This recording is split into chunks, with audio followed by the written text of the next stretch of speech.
May the 9th, 1 Samuel 5:1 through 7:17.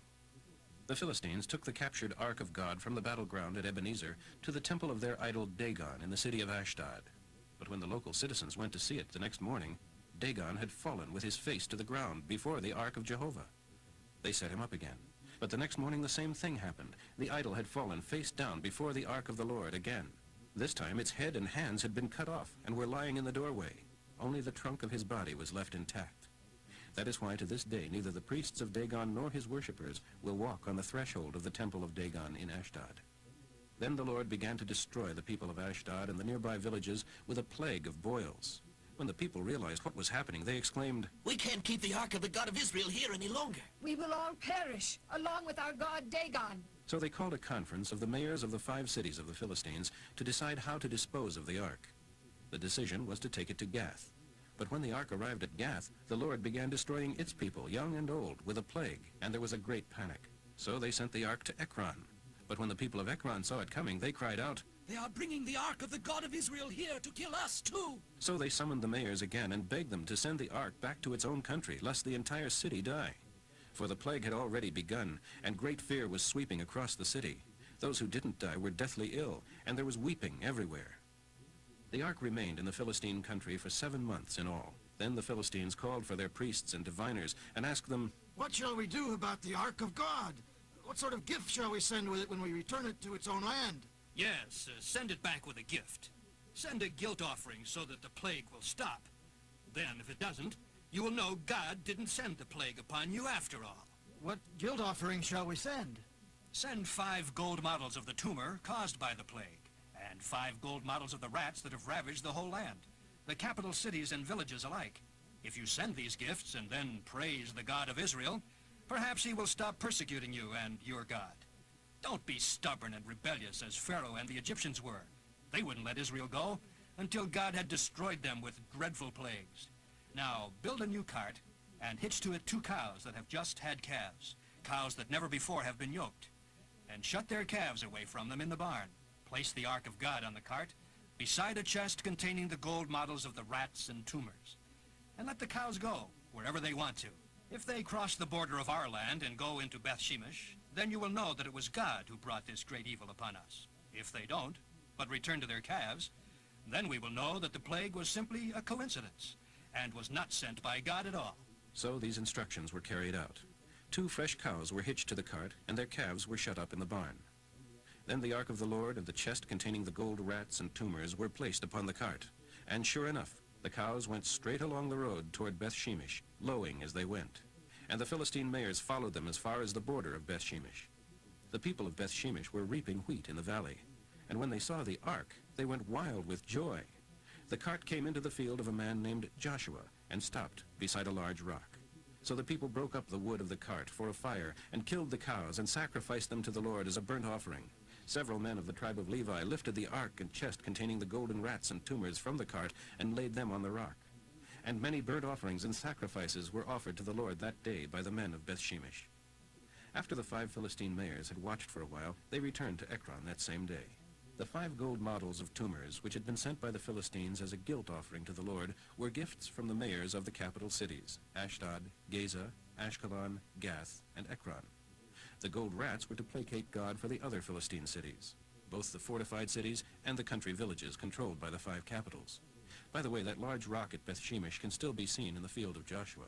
But the Lord killed 70 of the men of Beth Shemesh because they looked into the ark.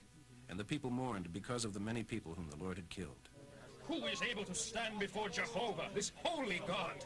"Where can we send the ark from here?" So they sent messengers to the people at Kiriath Jearim and told them that the Philistines had brought back the ark of the Lord.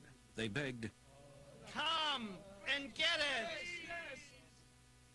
So the men of Kiriath Jearim came and took the ark to the hillside home of Abinadab, and installed his son Eleazar to be in charge of it. The ark remained there for 20 years, and during that time all Israel was in sorrow because the Lord had seemingly abandoned them. At that time Samuel said to them, "If you are really serious about wanting to return to the Lord, get rid of your foreign gods and your Ashtaroth idols. Determine to obey only the Lord. Then he will rescue you from the Philistines." So they destroyed their idols of Baal and Ashtaroth and worshipped only the Lord. Then Samuel told them, Come to Mizpah, all of you, and I will pray to the Lord for you. So they gathered there, and in a great ceremony drew water from the well, and poured it out before the Lord. They also went without food all day as a sign of sorrow for their sins. So it was at Mizpah that Samuel became Israel's judge. When the Philistine leaders heard about the great crowds at Mizpah, they mobilized their army and advanced. The Israelis were badly frightened when they learned that the Philistines were approaching. They begged Samuel, Plead with God to save us. So Samuel took a suckling lamb and offered it to the Lord as a whole burnt offering, and pleaded with him to help Israel. And the Lord responded. Just as Samuel was sacrificing the burnt offering, the Philistines arrived for battle. But the Lord spoke with a mighty voice of thunder from heaven, and they were thrown into confusion, and the Israelis routed them, and chased them from Mizpah to Beth-kar, killing them all along the way. Samuel then took a stone and placed it between Mizpah and Jeshana, and named it Ebenezer, meaning the stone of help. For he said, The Lord has certainly helped us. So the Philistines were subdued, and didn't invade Israel again at that time, because the Lord was against them throughout the remainder of Samuel's lifetime. The Israeli cities between Ekron and Gath, which had been conquered by the Philistines, were now returned to Israel, for the Israeli army rescued them from their Philistine captors. And there was peace between Israel and the Amorites in those days. Samuel continued as Israel's judge for the remainder of his life. He rode circuit annually, setting up his court first at Bethel, then Gilgal, and then Mizpah. And cases of dispute were brought to him in each of those 3 cities from all the surrounding territory. Then he would come back to Ramah, for his home was there, and he would hear cases there too. And he built an altar to the Lord at Ramah. John 6, 1 through 21. After this, Jesus crossed over the Sea of Galilee, also known as the Sea of Tiberias. And a huge crowd, many of them pilgrims on their way to Jerusalem for the annual Passover celebration, were following him wherever he went, to watch him heal the sick.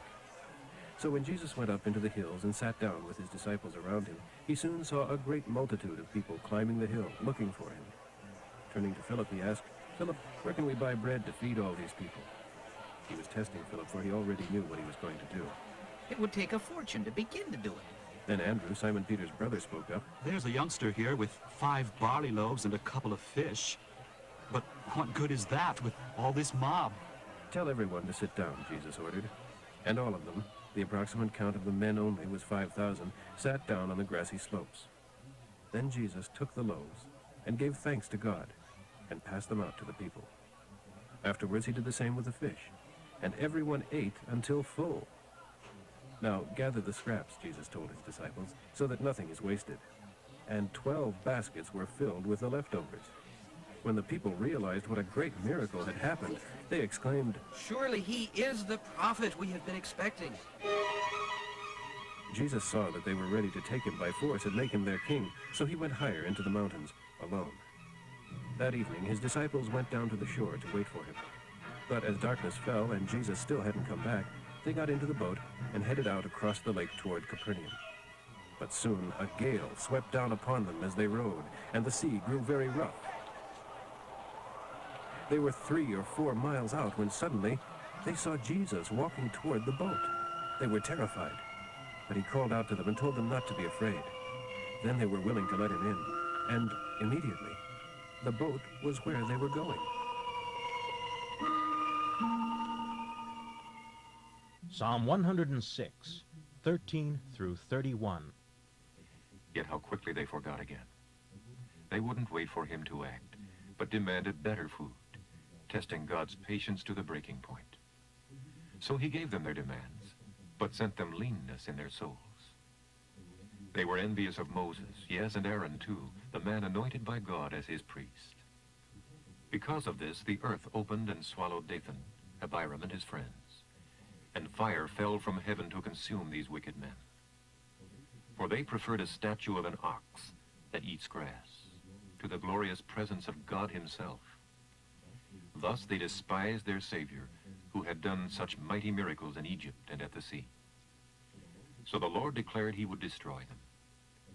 But Moses, his chosen one, stepped into the breach between the people and their God and begged him to turn from his wrath and not destroy them.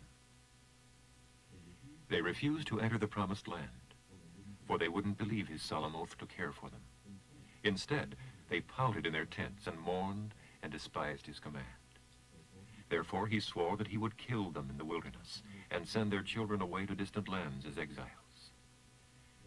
Then our fathers joined the worshippers of Baal at Peor, and even offered sacrifices to the dead. With all these things they angered him, and so a plague broke out upon them, and continued until Phinehas executed those whose sins had caused the plague to start. For this good deed Phinehas will be remembered forever.